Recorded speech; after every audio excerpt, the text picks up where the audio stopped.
Hello and welcome to Sweet Tooth Boutique. Today I'm going to show you how to make 4 different St. Patty's Day inspired treats. You got this. Treat number 1, we're going to be making a lovely cookies and cream shamrock shake. We're going to start out with 4 big scoops of Breyer's vanilla ice cream. I get that good stuff. That yummy, yummy, extra creamy vanilla. Use whatever ice cream you like. This is the one that I like. Next, we're going to add in 6 Mint Oreo cookies. Now, in hindsight, everything's 20/20, so I would probably just stick with 4, but those extra 2 found their way in there. After you add in your Mint Oreo cookies, you're going to go ahead and add about a teaspoon of vanilla extract. Wait a second. Do y'all see that thief? Do y'all see her stealing my cookies? Shame. Shame. Anyways, go ahead and add about a teaspoon of vanilla extract, and then you're going to add in a 1/4 cup of half and half. It makes it just really, really creamy. I like it better than even whole milk. After you get your heavy cream in there, you're going to go ahead and add just a little bit of green food coloring. I used a little bit to start, and then I added a little bit more later, but you'll see what your preference is. If you want it to be a really dark green, or if you want it to be a light green, it depends on you. Hey, this is your milkshake. Once you have everything in all ready to go, then you're going to go ahead and blend it up on whatever settings. I used puree on mine. I didn't want to quite use a liquefy one, so I went ahead and I used the puree setting on my blender. Let's see if we can get you guys a good money shot. Oh, look at that swirl action. All right, I love it. Okay, so once that's done, I'm gonna add a little bit more cream just to thin it out a little bit. Oops, made a little mess there. Let me go ahead and clean that up. Okay, now I'm gonna go ahead and put that on the puree setting again until I get it to just the right consistency that I'm looking for, and then we're gonna get ready to pour this thing into a glass. So excited. Okay, before I get ready to pour this in my glass, I'm just going to give this a quick stir.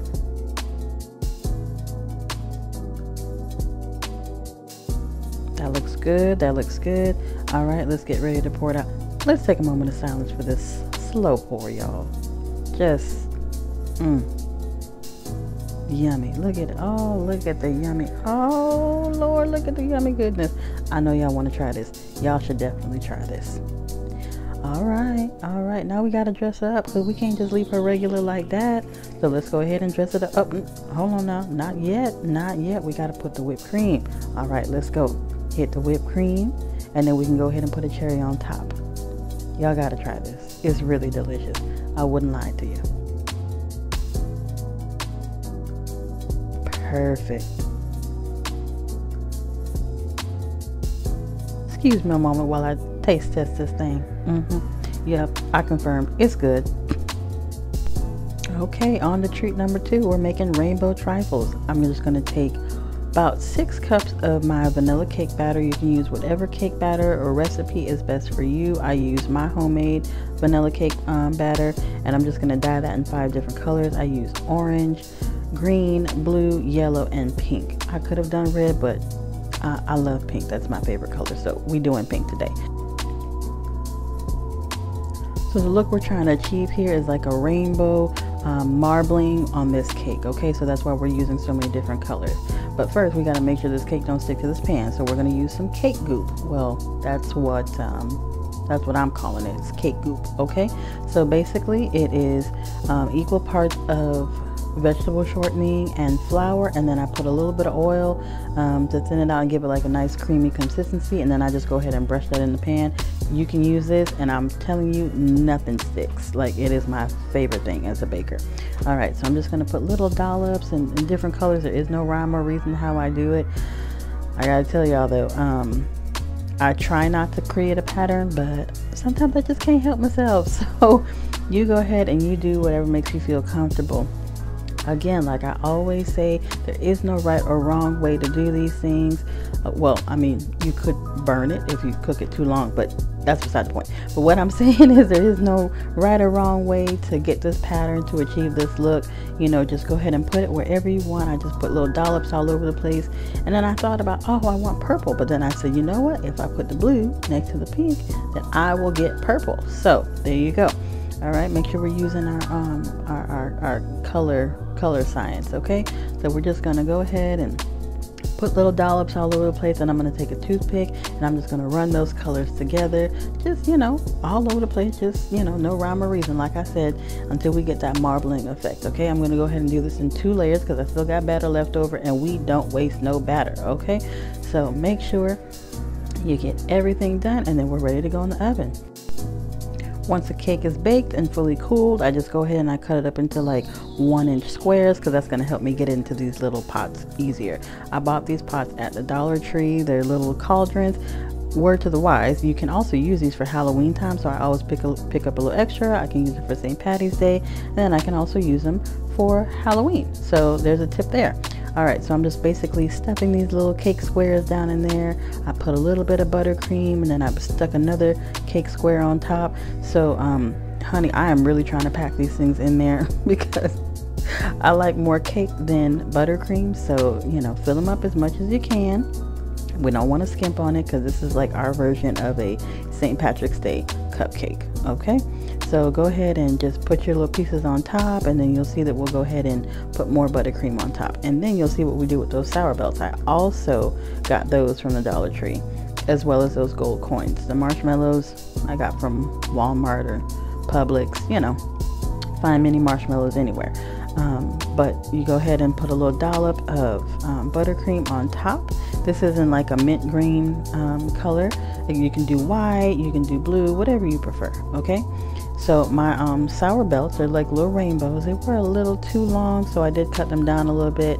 I didn't want anything flopping over. I wanted it to be proportioned to the little cupcake itself. So I just cut those down a little bit, and then put them on each one. I just kind of folded it over like a little rainbow bridge. Oh, there you go, a little rainbow bridge. And then add my little marshmallows. They're supposed to mimic clouds. Okay, and then that's it. That's it. Okay, then I add a little coin for a final touch, and I thought these came out really, really cute. My girls love them, and I think, you know, you guys will love them too. Now we're going to be making Leprechaun Crunch. This is super, super easy. So all I do is I use a Smart Food white cheddar cheese. I use about 2 cups of this. Go ahead and pour it into a pan, and then I add a little bit of melted white chocolate that was in that mint color. We use that later on. You'll see we use it for dipping our marbled marshmallows.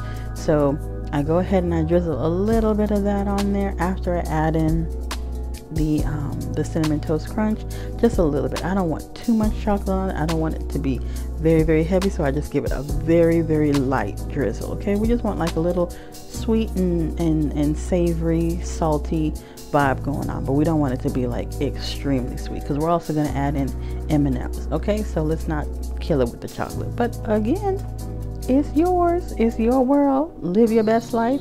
Add as much chocolate as you want. Me, I just wanted a little bit.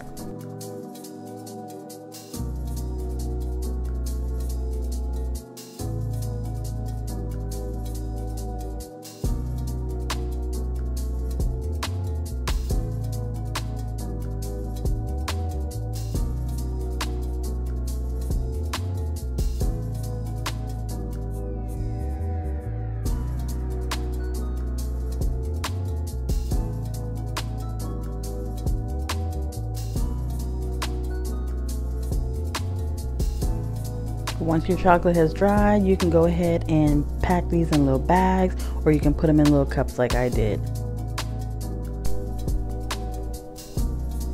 All right, now for our marble marshmallow pops.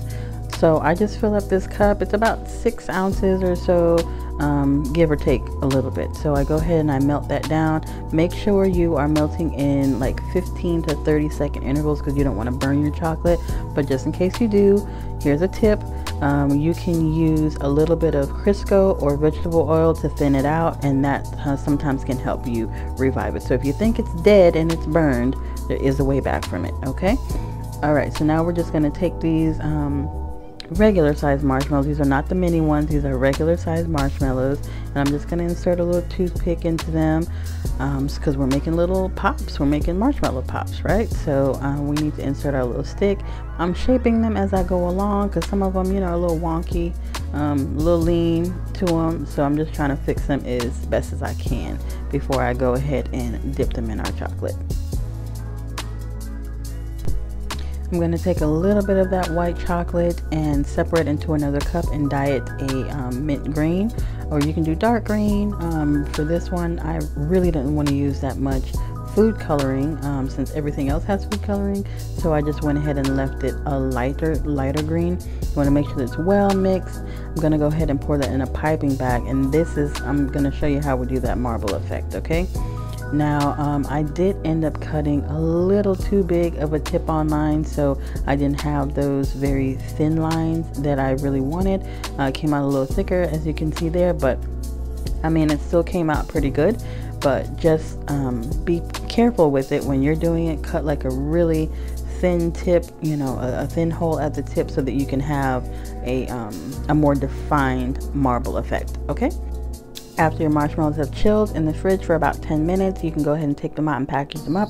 I use these little bags that I found at Dollar Tree in their party section, and this green ribbon that I also got at Dollar Tree. Thank you so much for watching, and I'll see you in the next one.